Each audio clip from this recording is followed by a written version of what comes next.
Shedtown by Tony Pitts. End of the Pier. Now then, there's no such thing as dark, only absence of light. And as a fat lass clears her throat, we're all out at sea on a lost pier, it's dark out, midnight. And as all bar one are in the pier's one bar, the poet's in.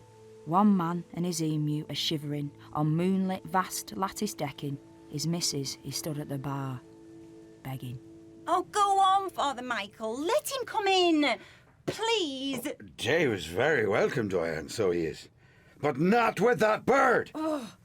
I will not subject my patrons to the onslaught of the emu.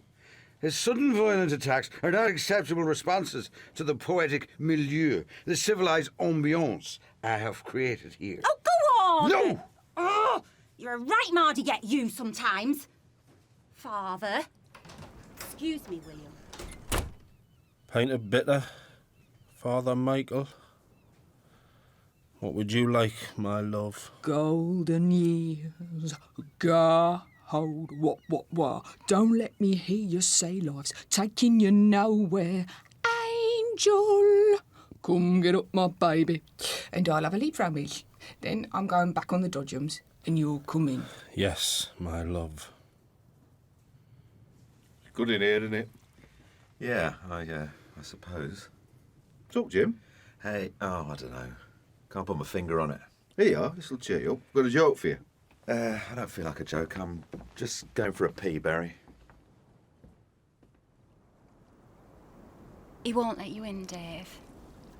Well, he says you can come in, but not Emu. But he's all right. I've told him to stop attacking people. What's up with them all? I just think they're fed up, Dave. You know, of Emu biting their faces and necks and testibles and that. I mean, they're not against you. It's him. Well, I'm not abandoning him. No way. Eugenius No Rules told us there are no rules on this pier, so I should be able to take Emu for a pint, shouldn't I? Yeah. Hey! I've had an idea. Have you? Yeah. Well, go on, what is it then? What? Your idea. Oh, yeah? Right. I'll go back in, put one of my wigs on, and ask Father Michael if you can come in with Emu. But I'll be somebody else. That is brilliant, Diane. Right. Go on then. Okay. Hey, put that cloudy day tinkle gang one on. It's a good one, is that? Oh, it's Claudia Winkleman, Dave. Oh, yeah. Right, hang on. I'll just get... I'm sorry! I'm sorry! Oh, get off her! World is crazier, and more of it than we think, incorrigibly plural. I peel and portion a tangerine and spit the pips and feel the drunkenness of things being various. Eugenius, Norma, McNeese, Louis What can I get you both? Oh, we're not here to imbibe. Though we'll take a stirrup cup later, no doubt. We are here to guide you through this night, Father Michael. To steer, to canalise, to counsel. Grand. Diane.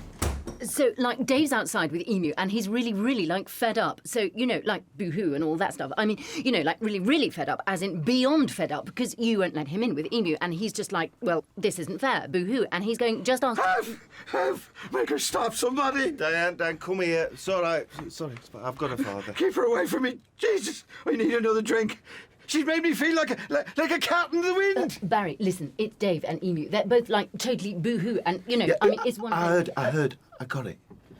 Right, so put passional, let's get back on the dodgems. I've only just sat down. Oh, come on, please. Call it a draw for today, love. I'm working on a formula for joy, you big daft idiot. A principle. Right. There's a logical relationship. Joy can be measured in units. It depends on a sentential function where variables are replaced by constants. So the music that's played, the car I drive, the direction the car is driven, the sequence of lights, the wind direction. It's precision that's needed. Now shut up, sup up, and let's get back out there, you pillock. Yes, dear. Just sneak him in. Father Michael's that pissed, he probably won't even notice. An emu. He's like bound to see an emu. An emu is fundamentally a huge turkey, isn't it? Now then, Barry. Diane. Jimmy not in? Nah, he went for a was. Should have been back by now. Right. Well, I'm wondering if you want to listen to my story. I've got one, see. It's brilliant. It's about a clown. You'd love it, Barry. Yeah, all right. Go on, then. You have to come and sit in my box. Yeah, it's a confessional. Yeah, confessional box. That's where I have to tell my stories one-on-one, like. One-on-one, like a one-on-one in your onesie. So, like, you tell stories Diane, in your... Diane, take off that wig. Nobody wants to listen to that voice all bloody night. Soz. Is that better? Yes, it is. Right. Let's kill two birds with one stone. Right. You want to get Dave and Emu in, right? Right. Right. And you want someone to listen to your story in your confessional box, right? Right. Right. So, let's have a look at these wigs. Silver black. No. That's Lorraine Kelly. Katie Price. Oh, Dave likes me to wear that one at night. I bet he does. Here, Gloria Runniford. Put that on and get a couple of pints from Father Michael. I'm guessing that he's going to listen to Gloria Runniford. Just keep him talking. I'll get Dave and Emu into the confessional box. You can tell them your story, Wes. No way. Emu won't listen. He hasn't got any ears. Oh, he will, Wes, all right? He'll listen. Right. Go on, Diane. Okie dokie. Let's get this on. Right, there you go.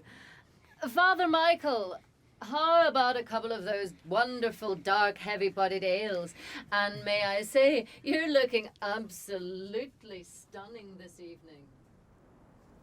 Out on the pier, in her Titian red bumper car, a brummie who finds life frightening and incomprehensible, measuring joy, hoping to make the intangible tangible, because we like patterns, don't we? They make life so much more manageable.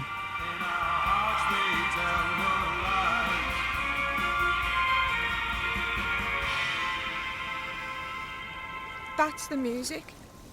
Yeah, that's the best music.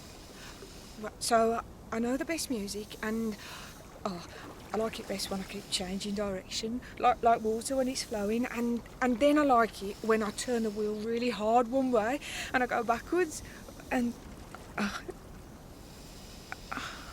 don't know. Something's missing.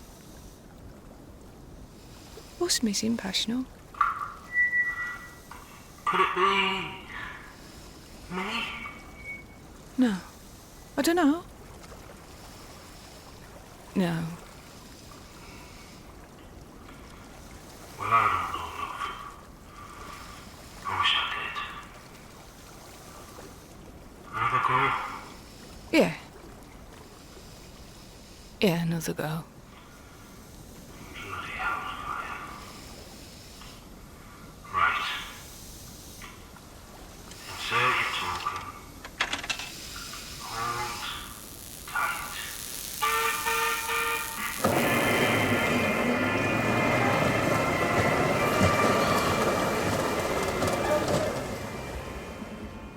Right, Dave, come on.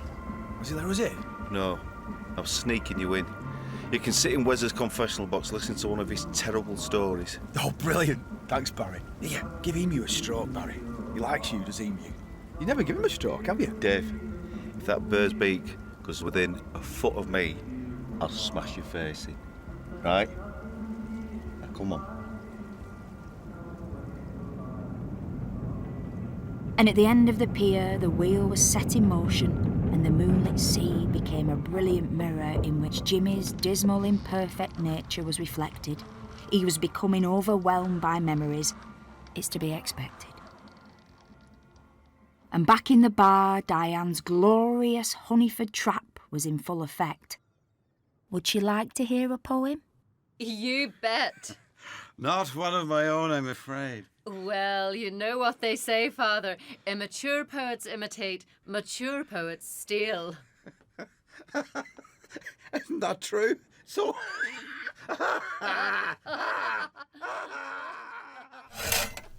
Right, sit tight, Dave. And you, Emu. I'll get you a couple of pints. Ta, Barry. Now then, Wes. Now then. Are you going to say hello to Emu? No. Right. Barry says you're going to tell me and Emu a story. Yeah, I am. But you better not spoil it, or I'll gob him. He won't, Wes. You like stories, don't you, Emu? See? What's it about, this story? It's about a clown. Oh, I don't like clowns. They're a bit frightening of clowns, aren't they? Like elephants or knife attacks or puddles. Look, are you going to listen or what? Yeah. You going to use your sound effects machine? I might do. Oh, smart. Go on then, we're ready. Right, just give me a minute. Good evening, Barry. Oh, now then, Professor. Norma.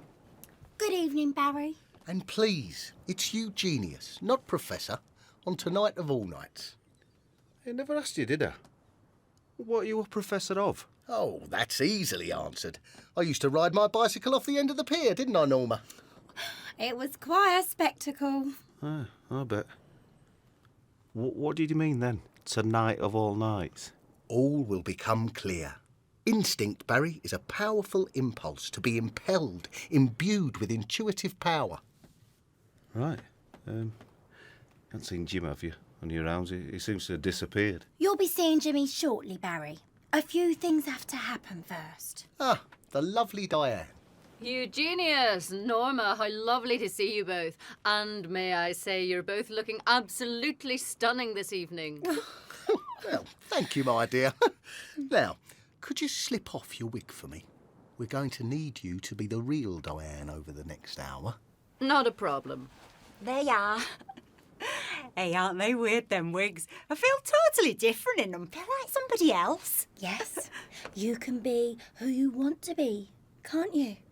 We all invent ourselves, don't we, Diane? Become who we're pretending to be. Right. Well, I'm just going to take Dave and Emu the drinks. I wouldn't if I were you, Diane. No. No. So, my story begins at the birth of psychiatry. Or rather modern psychiatry in the 20th century. Psychiatry, Emu, it's something to do with weeing, I think. Stop interrupting, Dave. I was just telling Emu what psychiatry is. Anyway, I thought you said it was about a clown. I mean it, Dave. Soz. Right. So, one of the first people to go to see a psychiatrist said, I'm 40 years old. I'm in perfect health. I have a wonderful family, an amazing, loving wife, and 2 beautiful children. I have many genuine friends who I know would be there for me if I needed them. I have a fantastic job that I love, and luckily, I'm very good at. And I have the respect of people I work with. I have no money worries, and live in a lovely house that can afford to keep us all warm and sheltered and well fed. But I feel separate and alone and disconnected and frightened and anxious every minute of my life. And the psychiatrist says, nothing I can say to help you, but go to the circus in Paris tonight and watch the clown Grok. It'll make you laugh so hard, it'll be the laughter of recognition, and all your cares and worries will leave you. And during his act, he'll also make you cry. And you'll realise you're not crying alone. That we are all human and joined together by a golden thread. And the man says, but I can't go and see Grok the clown. The psychiatrist says, you must. It's your only hope. And the man says, I can't go and see him. I am Grok the clown.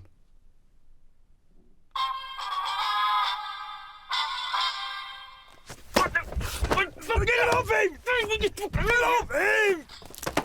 Get off him! Dave, I'm sorry! I'm sorry! Get off him! Norma? Indeed. I am primed for action, Eugenius. A ready response. Stop now, Emu. Come along with me, Dave. Bring Emu with you. We'll come in. Barry, go to your shed and bring the boxes you and Jimmy were given when you appeared here. Meet me at the Ferris wheel. Right. Father Michael, Wes, Diane, would you now please join Deborah and William on the dodgems? And out onto the vast moonlit decks of the pier they trooped, silently acquiescent, dutifully compliant, apart from Dave, whose northern heart remained defiant. But I don't want to put him back, Norman. I love Emu. But does Emu love you, Dave? Yeah. Then why does he hurt you and everyone around you? Because, I don't know, because he don't mean to. Oh, you've become dependent on him, Dave. Or rather the idea of him. Every form of addiction is bad, no matter whether the narcotic be alcohol or morphine or idealism.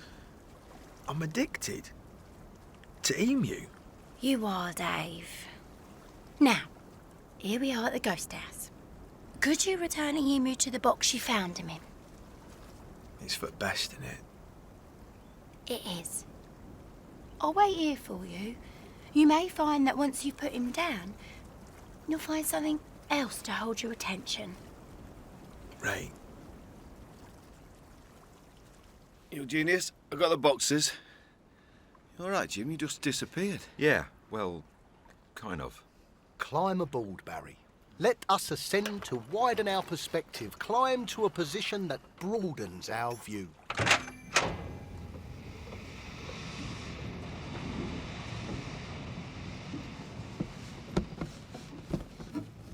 Right, mate. Here you are. Back home, mate. Back in your box. I mean, you're probably best off here, aren't you? No good fighting all the time with everyone, is it? I mean, you can't have been happy biting everyone all the time like that. Best off here, aren't you, eh? You can have a nice rest. Try then, Emu. I'll always think of you. Always. I'll never forget you, mate. Ta-ra! Hello, cheeky face. Ah! Who's that? Who's that? It's me, Dave. First Diane. Aren't you going to say hello to Bailey, Dave? Hello, Bailey. Hello, little in the water. Oh, he's a little squadge, isn't he? Yeah. He's your son, Dave. He's our ickle boy. Isn't it brilliant? Brilliant. Come on, then. Well, let's get out of here. Can't wait to see everyone again. Here, can't wait to meet the other Diane. I bet she's nice, ain't she? She's lovely. Oh, and she'll love Bailey, won't she? Yes. Oh, Dave? Yeah? You're a different Dave, aren't you? Yeah. Does the other Diane know? She's not said out.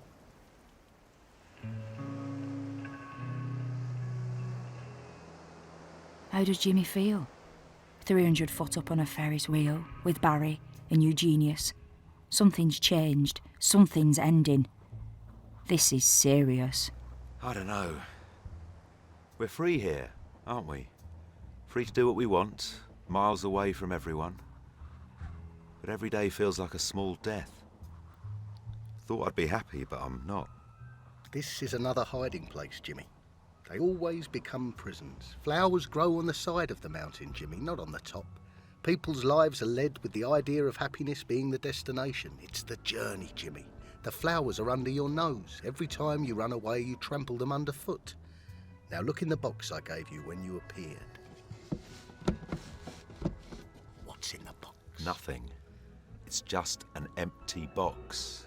Look again, Jimmy. Yeah, I'm looking. It's just an empty... Oh, there's a mirror inside the lid. I hadn't seen that. Open eyes have blinded you, Jimmy. Close your eyes. How does your life look now? Because you can only really see clearly with your eyes closed.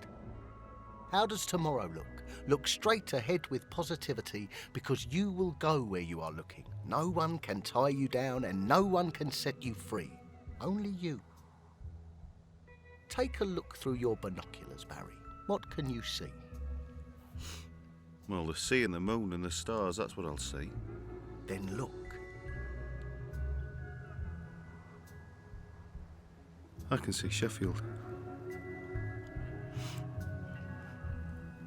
I want to go home, Jim. Yes. I do.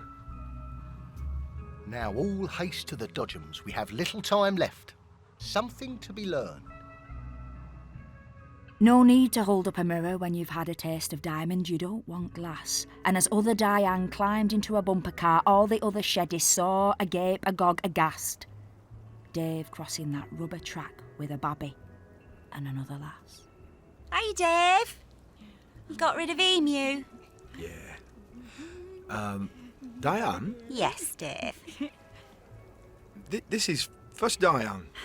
She were in a cupboard in Ghost House. And this is our babby, Bailey. She's first Diane, your other Diane. Diane, she's been in police in Manchester. Hiya, Diane. Hiya. Hello, little Bailey. I tell you what, Bailey, you get in this bumper car with me, and Dave, you and first Diane can get in that blue one. Hey, I might put one of my wigs on. You are brilliant, Diane. No, you are.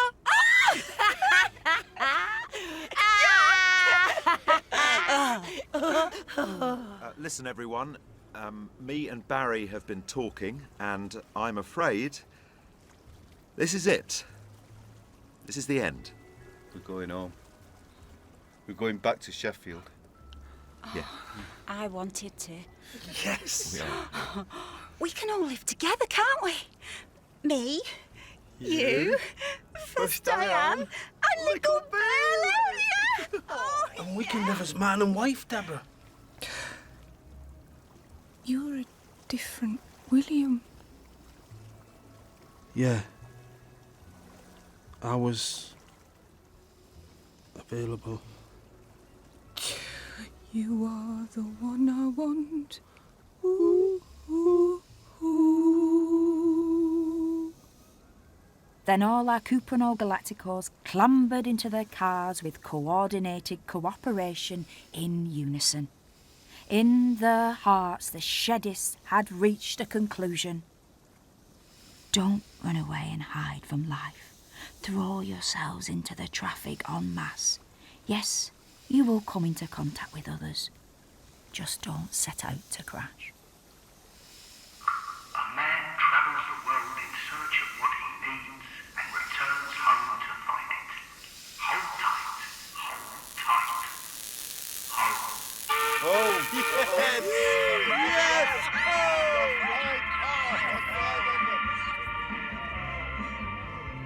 Don't let what you see set you apart.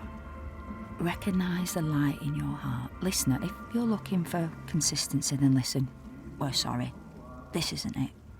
We're up to our necks in logic and we're growing sick of it. No postulation, no explanation. Listener, you're out of luck, because Shedtown ends with a tiny lunatic community flying home on a giant iron steam-powered duck. All apart from a priest whose poet's heart had done roaming. Eugenius and Norma No Rules had shown him.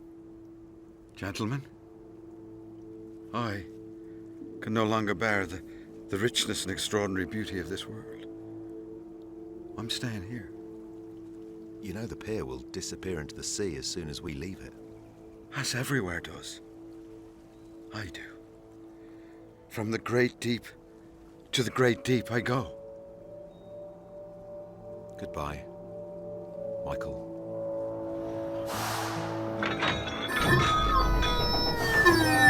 Goodbye, Wes. Goodbye, Jimmy. Goodbye, Barry. Goodbye, all of you. Bye. Now, duck down. Dawn on a Sheffield hillside reborn. And out at sea, a grand old pier wrapped itself up in a salt sheet and went back to bed. Atop a Ferris wheel, the last rites were read. Soon sunset, an evening star, and one clear call for me. and may there be no mourning at the bar when I put out to sea.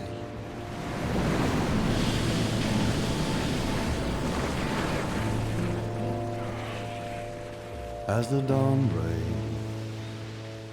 over roofs lays, hope hung on every washing line. As your heart aches over life's fate, I know we never had much time for us to give. But we did. We did. Home, Jimmy. A new day breaking, Barry. As the light creeps over the houses. So it's time to say ta-ta to the Sheddists, to the Emu Road, to the Wigan Pier. But its ringing sadness, singing madness will always be here and near. I hear a songbird. It's ta-ra to Shedtown. So long, Sheffield on sea. But close your eyes tight. And it's waiting. And she's singing. And it's waiting for me. For me. And for thee.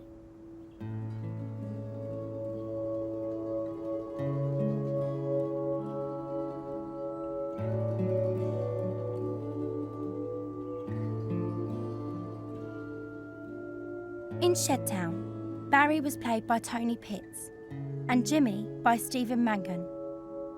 Wes was Warren Brown and Father Michael was played by James Quinn. Shaun Keaveny played Dave. Diane was played by Rosina Carbone and First Diane by Suranne Jones. Debra Stephenson was the voice of the Wigs. Emma Fryer played Deborah and Seymour Mace was William. Eugenius and Norma No Rules were the voices of Neil Maskell and Juliet Oldfield. The narrator was Maxine Peake. Oh, she's singing just for me. Shedtown was written and directed by Tony Pitts and featured music by Richard Hawley and Paul Heaton. The producer was Sally Harrison and it was a Woollybat production for BBC Radio 4.